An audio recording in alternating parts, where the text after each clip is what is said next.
করে সমালোচনা এবং আলোচনার মধ্যে আসলেন শবনম বুবলি। সে বলে তার স্বামী নাকি, মানে আমি বলতে চাচ্ছি শাকিব খানের কথা, শাকিব খান নাকি তার ছেলেকে দেখে না এবং বুবলির সাথে কোনো যোগাযোগ করে না, তার হাত খরচও দেয় না। এরা কেঁদে কেঁদে বলেন এবার শবনম বুবলি। সে আরো বলে তার 2 সন্তান, কিন্তু সে সমানভাবে দুটো সন্তানকে সমান চোখে দেখে না। কারণ সে বলে যদি সমান চোখে দেখতো তাহলে কিভাবে পারলো আমার ছেলের সাথে 2 বছর কোনো দেখা সাক্ষাৎ না করতে।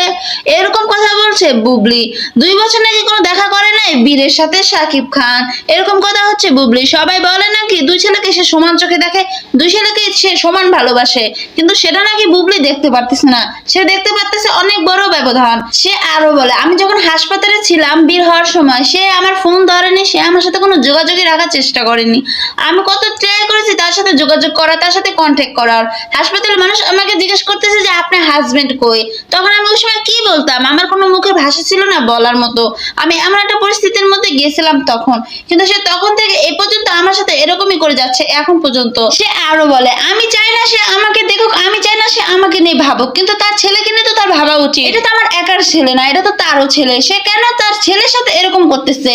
2 বছর পরে কেন দেখা করলো? এই 2 বছরে দেখা করেন, তাহলে কেমন ভালোবাসে তার ছেলেকে তিনি? শুধু এইটুকু না, শবনম বুবলি এরকম অনেক কথাই বলেছে শাকিব খানকে, তাও আবার কেঁদে কেঁদে। শবনম বুবলিকে যদি জিজ্ঞেস করা হয় তার ছেলের জন্য কি শাকিব খান কোনো খরচ দেয় না, তখন সে বলে যে খরচ দেয় অন্য মানুষের কাছে, পাথারটা আবার কিছু কিছু। তার কথা শুনে বোঝা যায় যে তার ছেলেকে শাকিব খান ভালোভাবে দেখে না এবং দেখতে যায়ও না, এবং খরচ পানি তো দূরের কথা। সে এরকমটাই প্রকাশ করেছে মিডিয়াতে।